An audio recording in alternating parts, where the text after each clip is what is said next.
清晨，安达曼海的雾还未散尽，几艘小船正悄无声息地穿行在波光粼粼的水面上。船头，一个赤脚的男孩凝视着海面，手中握着鱼叉，身体微轻，仿佛下一秒便会跃入水中。他是默肯人，一个被称作海上吉普赛的民族，没有国籍，没有土地，没有固定的屋檐，他们以船为家，以海为母。他们的语言里没有拥有这个词，因为他们从未真正拥有过什么，唯有潮汐与鱼群才是他们赖以生存的节律。默肯人生活在泰国西海岸与缅甸南部的千岛海域之间，一个常年云雾缭绕、人迹罕至的海洋夹缝。他们是海的孩子，从出生、成长到死亡，几乎都漂浮在一艘被称作卡邦的木船上。在现代世界飞速推进的浪潮中，他们显得如此陌生，如此古老。没有身份证，无法上学，无法看病，他们活在现代国家制度的边界之外，像被遗忘的段落，漂浮在地图和法律的盲区中。曾有人说，默肯人是没有过去的人，但事实上，他们的过去比我们还要久远。然而，当游客开始登上他们的岛屿，当塑料垃圾堆满礁石，当他们被迫上岸，住进不通水电的政府房屋时，这个民族开始沉默。他们的孩子不再学会下钱币器，而是学会滑动手机屏幕。他们的祖先从歌谣里退场，被城市的噪音覆盖。在这片曾属于他们的海上，现在他们成了过客。或许在未来的某一天，我们再也无法在波涛之间看到一艘卡邦船的身影。默肯人主要生活在泰国和缅甸交界的海域，这片海域包括了缅甸南部的丹老群岛和泰国西岸的苏林群岛。这里地处安达曼海，是印度洋的一部分，常年温热，季风明显，海水能见度高，海产丰富。整个丹老群岛由超过800个大小岛屿组成，大多数岛屿无人居住，海岸线多岩石和礁盘，少有沙滩。岛上森林密布，道路稀少，交通全靠船只。苏林群岛地形类似，但面积更小。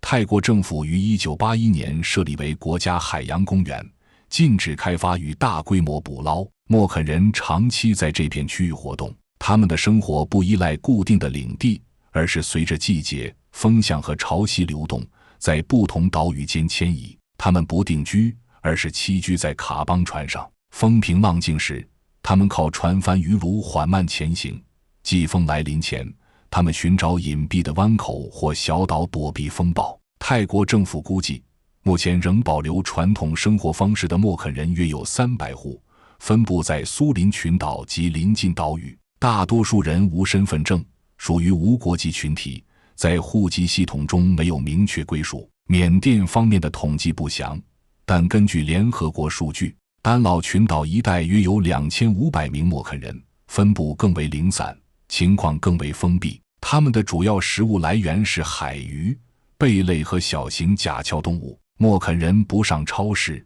不使用冰箱，他们捕多少鱼就吃多少，不留存粮，也不大量储存。他们知道什么时候退潮会露出滩涂，什么时候鱼群会靠近礁石。他们的导航不靠仪器，而是靠海流、日照和云影。虽然丹老与苏林群岛资源丰富，但对于外来者来说，这里基础设施薄弱，岛上没有医院，电力供应不稳定，学校数量极少。对默肯人来说，这片海域提供了最基本的生活条件，却也在他们与现代社会之间形成了天然屏障。默肯人通晓地形，知道哪些岛屿有淡水，哪些地方可以搭棚过夜。他们在岛与岛之间建立起自己的航线与停靠点，这些点并不固定，而是随海况和潮汐变化而调整。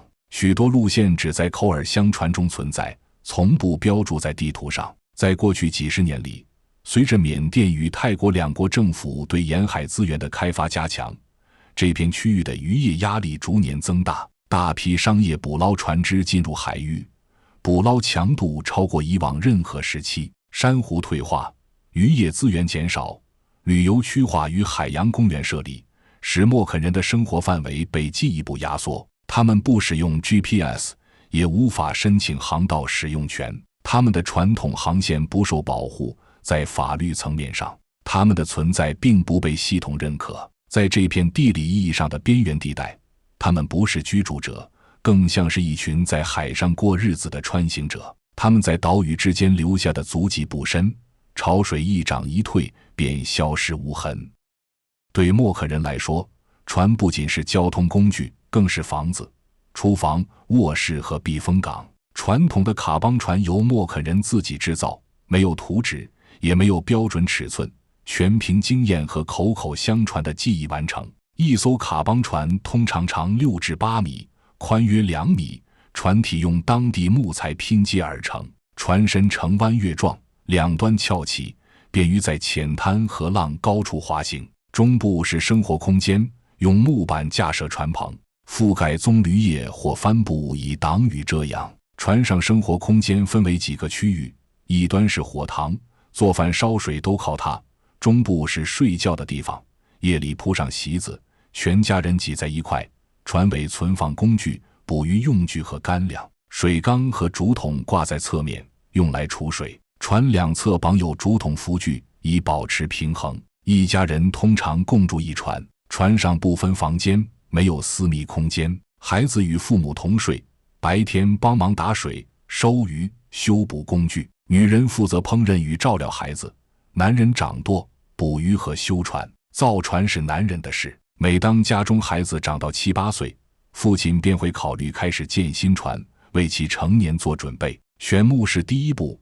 莫肯人认为树也有灵魂，砍伐前必须举行小型仪式，用酒或米饭敬告林中精灵，表示非出于贪婪，而是为了生存。船体成型后，便交由女性装饰，他们会用彩色植物染料在船棚上绘出图案，有的图案是海浪，有的是家族图腾，也有的是个人梦中看见的形象。装饰不仅是美观，也是一种识别和护身方式。莫肯人一生几乎都在船上度过，孩子在船上出生，有的在船上长到10几岁才第一次登岸。婚礼、祭祀乃至死亡仪式也多在船上举行，死者多被火化后骨灰撒入海中。在卡邦船上，家族的日常节奏与自然紧密相连。早晨根据风向决定是否出海，中午根据海水透明度判断潜水时间，晚上根据月亮的明暗调整停泊地点。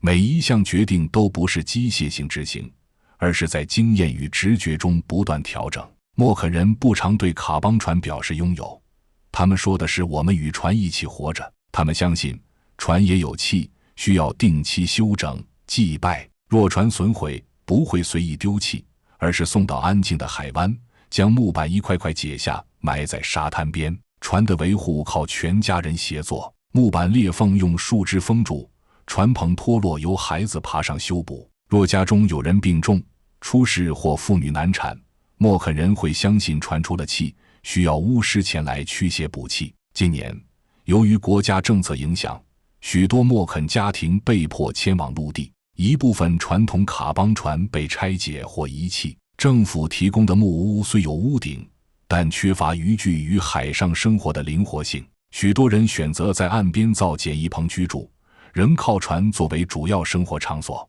卡邦船是莫肯人生存的核心空间，也是他们与世界联系的方式。当他们在水上移动时，不是旅行，而是在生活。每一次起锚都是一次完整的日常重复，每一次靠岸都是一段短暂的搁浅。他们的家不是一幢建筑，而是一段漂浮在水上的时间。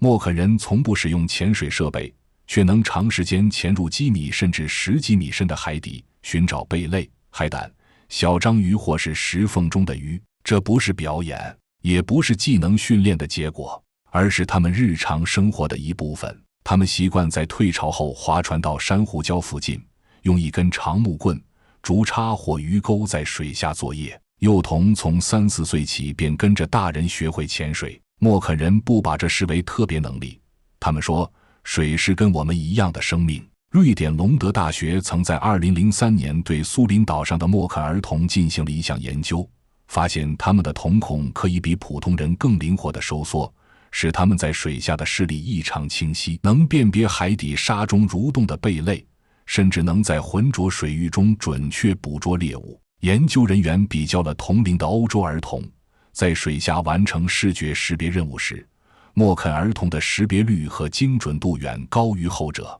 这种水下适应性被称为功能性进化，在特定生活环境中形成的可逆性人体调整，不改变基因，却能显著改变感知能力。除了视觉，默肯人还有极强的屏气能力，成人平均能在水下憋气1分钟以上，有经验者可达2分钟。多数人不经过刻意训练，只是通过不断重复完成这一过程。他们调整呼吸节奏，避免紧张，缓慢下沉，直至耳膜感到胀痛才停止深入。他们不使用脚蹼，靠裸足蹬水。他们在下潜时会张开双手调整姿态，使身体缓缓旋转，更容易贴近海底的缝隙。他们身体脂肪比例低，体温调节适应湿冷环境，耳压调节也比常人灵敏。虽然科学上尚无明确证明其耳道或非功能进化，但多个研究团队已注意到默肯人身体在水下的协调性远优于一般人。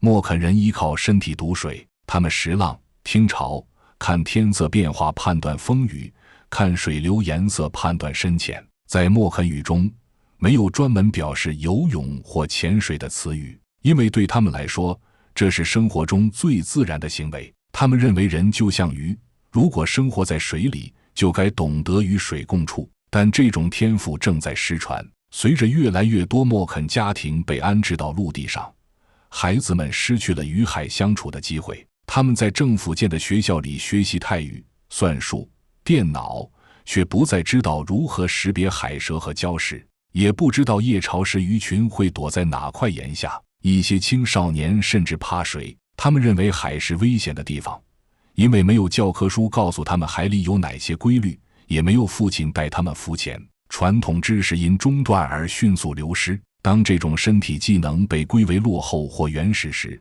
默肯人曾引以为傲的生存方式变成了需要被改变的对象，而他们与海之间的联系也在一步步被切断。这不是一种自然能力的退化，而是一种文化环境被替换的结果。潜水不是才艺，而是默肯人与自然共存的方式。那种不用语言解释的水下判断力，是他们与海洋之间最深的默契。如今，这种默契正悄然退潮。在默肯人的生活中，海洋不只是生存的环境，更是有灵的存在。他们不区分宗教信条与日常经验，也没有成文的教义，而是通过仪式与口述传统维系着一种原始的信仰系统。每年4月的龙蚌魂灵仪式是默肯人最重要的节日。这场持续3天3夜的集体仪式由族中的长者或巫师主持，地点通常选在小岛上的空地或浅滩边的木平台。村民们会在仪式前数日采集食材，准备祭品，并修缮龙蚌。这是一种雕刻着面具、鱼骨和棕叶的木柱。祭典开始前，全族人围坐龙蚌周围，由巫师点燃香料，洒水祈福。仪式期间，长者唱出古老的歌谣，那些歌词往往没有固定文字，但人人能在旋律中听出大海、祖灵和灾难的故事。据默肯人的解释，龙蚌代表祖灵与自然精魂，能庇护族人免于水患与疾病。他们相信，只有在龙蚌面前忏悔并供奉，才能重新与海洋建立平衡。除了集体祭祀，默肯人也保有一套个人层面的命运调整仪式。例如，一个婴儿频繁生病，父母可能会请巫师为其换名。默肯人认为名字具有能量，错名会引来厄运。改名后，孩子需沐浴、烧香、饮特制草药水，表示身份已更新，灾厄将离。巫师在默肯社会中地位特殊，既是仪式引导者，也是心理抚慰者。人们在船体破裂、捕鱼不顺或家中有人患病时，往往会先找巫师请示。他们相信疾病多来自灵魂失衡，治疗需靠咒语、草药和象征性修补仪式来恢复秩序。这种信仰体系与医疗、婚姻、生死关系密切。结婚前的男女要分别接受祖先认可的仪式，老人去世后，骨灰多撒入海中，并以食物和歌声为其引魂，希望死者化为水灵继续守护家族。现代社会对这些仪式持保留态度。政府推行学校教育和卫生政策时，曾试图让默肯人放弃迷信行为。一些年轻人确实开始忽视传统仪式，认为那是老人家的习惯。但在长者心中，这些仪式不仅关乎信仰，更是他们与祖先和海洋之间的契约。信仰在默肯人中没有宏大的叙述，也没有排他性，它是一种与自然共处的伦理。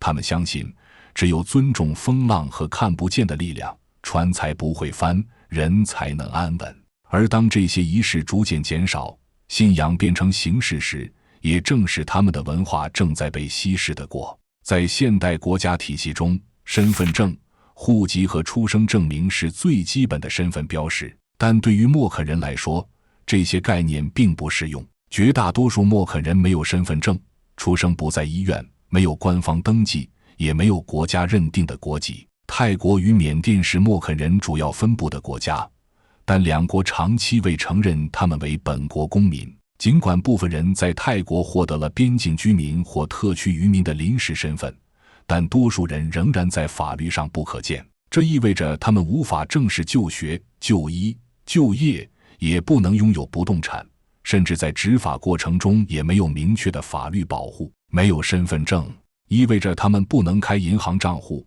不能申办电话卡，不能做长途客运，不能领取政府补助，也不能合法结婚或继承财产。在缅甸，情况更为复杂。默肯人居住在丹老群岛一带，该区域过去长期封闭，对外人限制进入。默肯人在缅甸社会中几乎完全被边缘化，缺乏基本社会服务，也难以参与政治或公共生活。在这种身份真空下，默肯人只能依赖非正式经济维持生计。他们在渔村附近售卖海产，为游客划船，或与中间商交易珍珠和海参。这些收入没有保障，交易过程常受压价甚至剥削。一些默肯人尝试改变命运。泰国政府曾推行国籍恢复项目，鼓励边缘群体提交证据申请身份证，但对默肯人而言，这样的过程充满障碍。他们没有出生证明，很多人连自己的年龄也说不清。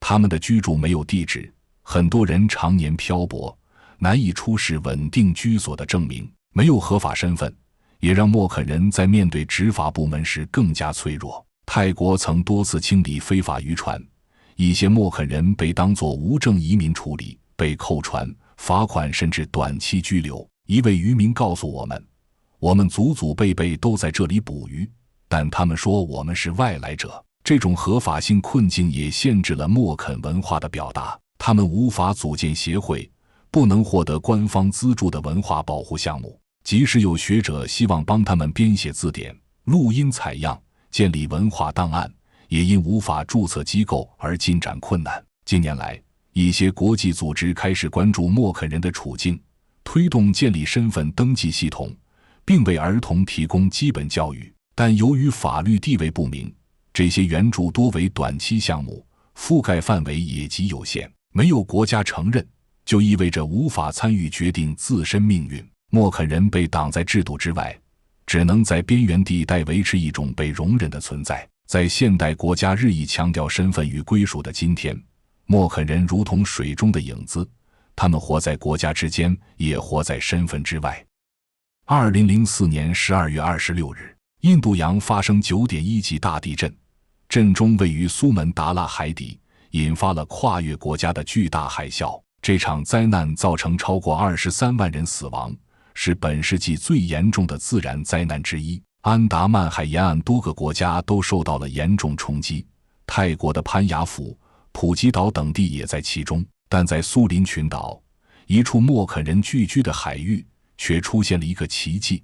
在默肯人生活的村落里，没有一人死亡。当时，默肯人几乎全数撤离海边，登上高地避难，甚至在海浪冲来之前，就已将小船划至安全水域。他们没有收到政府警报，也没有依靠科学仪器，他们仅凭经验和直觉判断了即将到来的危险。这种对自然变化的感知源自代代相传的知识体系。默肯人熟悉海鸟的叫声、水流颜色的微变、海底震动前细微的声响。他们不使用科学语言解释，但凭经验知道，这不是退潮，这是海的愤怒。在海啸过后，默肯人的判断被媒体称作原始智慧的胜利。他们的名字第一次被广泛提起，成为生态适应的典范案例。然而，灾后更大的冲击才刚刚开始。海啸摧毁了默肯人的栖居地，许多卡邦船被冲毁，沿岸临时搭建的棚屋被掀翻。他们虽幸免于难，但失去了生活工具和储备资源。泰国政府随即出动军队和救援物资，并宣布将为灾民提供稳定、安全的陆地居所。这是一项看似友善的安置政策，却成为默肯人生活方式的转折点。政府在苏林岛修建了多栋水泥平房，为默肯人提供免费住宿、卫生设备和教育机会，同时设立边境巡逻队，限制未经登记的渔船出海。为了保护环境，还划定了禁渔区，限制传统潜水与捕鱼行为。起初，许多默肯人接受了安置，他们搬进了政府提供的房屋，孩子进入学校，妇女开始参与社区组织。然而很快，他们发现生活开始脱节，许多家庭将木屋改建为半开放结构，模仿船的布局。有些人干脆回到岸边搭建临时棚屋，卫生间、厨房、电灯这些原本被认为是改善的设施，反而成了生活的不是来源。他们不习惯储存食物，也不信任管道水，仍坚持用海水煮饭。更大的问题出现在收入与资源方面。政府要求默肯人遵守现代捕鱼规范，禁止使用手工鱼叉捕捞某些保护物种。但默肯人的渔具原本就是简陋的竹叉与编网，他们无法适应新的许可制度，也买不起合规设备。一些人转而依赖旅游业为生，他们划船带游客出海，表演传统潜水，出售手工制品，收入略有提高，但也逐渐失去对生活方式的控制。一位老渔夫说，现在我们穿的衣服是表演用的，不是打鱼用的。传统生活与现代秩序之间的张力不断扩大。孩子进入学校后不再学习捕鱼，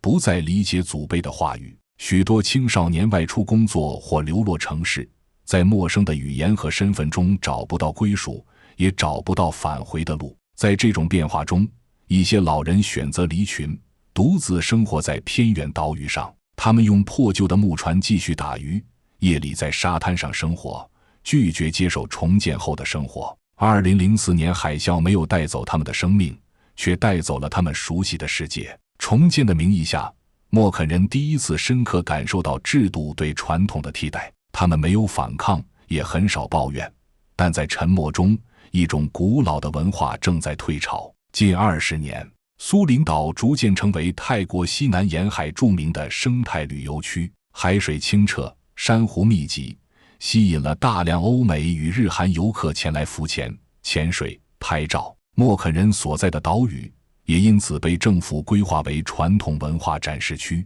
他们成为风景的一部分。游客在码头上船，船夫是默肯人，浮潜讲解员是默肯人，土产滩上的竹编工艺、贝壳饰品也是默肯人做的。但他们不再捕鱼，不再自给自足，他们成为服务者，依附于旅游业而生活。游客每人只需要支付约800泰铢，就能换来一场原生态的海上体验。默肯人划船，展示传统渔叉，唱一段古歌，演示贝壳打火，每个环节都安排好，时间有限，拍完照就结束。有人说这是文化传播，也有人说这是演自己。对默肯人来说，这种转型是被动接受，他们不愿背井离海，但失去了传统谋生方式后，只能靠表演传统为生。甚至一些从未真正生活在船上的年轻人，也穿上传统腰部，站在政府搭建的展厅里，用游客期待的方式展示自己。更深层的问题是文化断层。新一代默克儿童多在泰语学校就读，课程与主流教育相同，强调国家认同与市场技能。他们逐渐淡化母语，不再使用旧称，不知祖辈名字。一些孩子甚至拒绝承认自己是默肯人，害怕在同龄人中显得原始。过去靠海谋生的自信，变成了现代身份中的模糊感。女性的地位也在悄然变化。随着旅游接触增多，部分年轻女性选择嫁给外籍游客或城市男子，搬离渔村。有些人定居城市后切断联系，也有部分女性被困在异地，语言不通，收入不稳。留在岛上的男人则多数陷入低收入循环，失去捕鱼技能的支撑，也难以适应正规就业。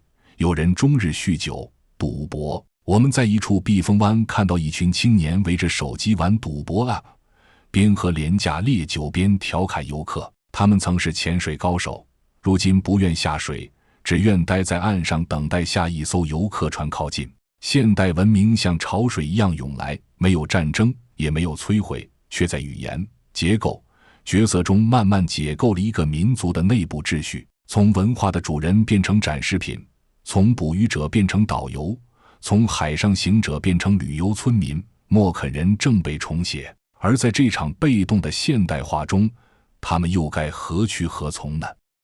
长视频制作不易，如果您还喜欢本期内容，欢迎订阅、点赞、转发，我们下一个视频会更精彩。